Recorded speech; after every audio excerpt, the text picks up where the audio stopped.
उन्होंने अभी क्या कुछ कहा है, डिप्टी सीएम है, आखिर क्या कुछ कह रहे हैं, पहले सुन लेते हैं, दर्शकों को भी सुनवा देते हैं।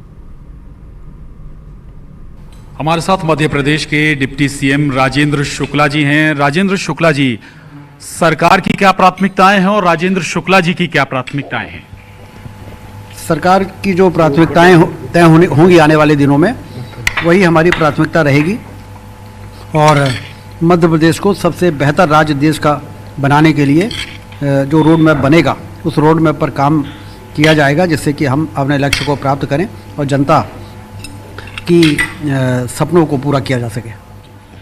वैसे जिम्मेदारी पूरे प्रदेश की है आप पर, लेकिन विंध्य को लेकर भी कोई रोड मैप तैयार होगा? कई मसले रहे हैं विंध्य के।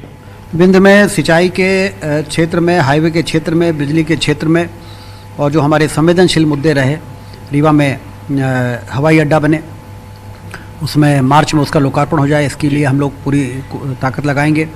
और विंध्य की एक रोड सीधी से सिंगरौली जो अभी अधूरी है वो पूरी हो जाए, इसके लिए ताकत लगाएंगे।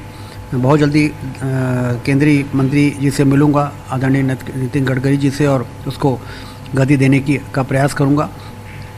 तो विंध्य में तो जो भी काम चले हैं और जो बचे हैं, उन बचे हुए कामों को पूरा करेंगे और जो नए आवश्यक कार्य हैं उसको भी शुरू कराएंगे। जी। जनता ने विंध्य में बीजेपी पर भरोसा किया, राजेंद्र शुक्ला जी पर दोबारा भरोसा किया विंध्य की जनता ने, वोटर ने, उसका प्रतिफल आज हम देख रहे हैं डिप्टी सीएम के तौर पर विंध्य से दिया गया। मैं इसे अपना सौभाग्य मानता हूं कि जनता ने भी कोई कसर नहीं छोड़ा जी, और हमारे केंद्रीय नेतृत्व ने भी मुझे भरपूर आशीर्वाद दिया है, और इसीलिए आज मैं शपथ लेने जा रहा हूं। जी बिल्कुल।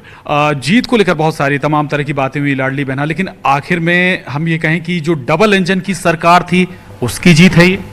बिल्कुल, डबल इंजन की सरकार जब होती है तो केंद्र के द्वारा भेजी गई राशि का सदुपयोग होता है जी, और उसके बाद और राशि प्राप्त होती है।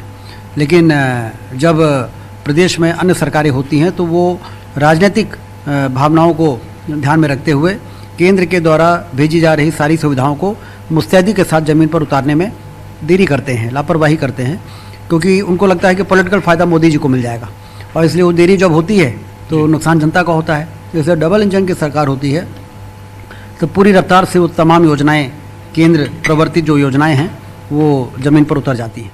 जी बिल्कुल। नई ऊर्जा के साथ नई टीम इस बार मध्य प्रदेश में है। मोहन यादव जी, राजेंद्र शुक्ला जी, जगदीश देवड़ा जी, 2024 को लेकर लक्ष्य क्या है?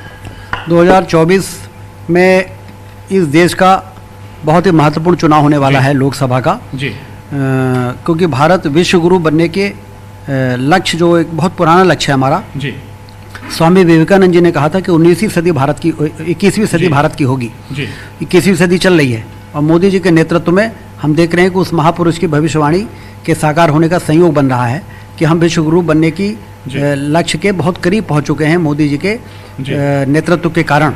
अब 2024 में जो चुनाव होगा और मोदी जी जब तीसरी बार प्रधानमंत्री बनेंगे तो हम अपने उस बहुत ही पुराने और महान लक्ष्य को प्राप्त करने में सफल होंगे। इसलिए मध्य प्रदेश में 29 लोकसभा की सीटों में 29 लोकसभा की सीटें मोदी जी के झोली में डालने के लिए मध्य प्रदेश की जनता लोकसभा चुनाव का इंतजार कर रही है। जी बिल्कुल। विचार यानी कि एमपी के मन में मोदी, मोदी के मन में एमपी, ये लाइन बार बार चली और अभी भी चल रही है, यानी कि चेहरा मोदी जी ही, हर कोई, जो हम छोटे से लेकर बड़ा चुनाव मोदी जी वही जिम्मेदारियों का निर्वहन अच्छे तरीके से करना, अच्छे ढंग से करना, इसी पर जोर रहेगा। योजनाएं जो हैं, चाहे मध्य प्रदेश की हैं, चाहे केंद्र की योजनाएं, वो लोगों तक पहुंचाना, उनका लाभ पहुंचाना, हर उन तमाम चीजों पर काम किया जाएगा जो लोगों की भलाई के लिए होगा। लगातार हमारे साथ मेहमान जुड़े हुए हैं, रुक कर लेती हूं।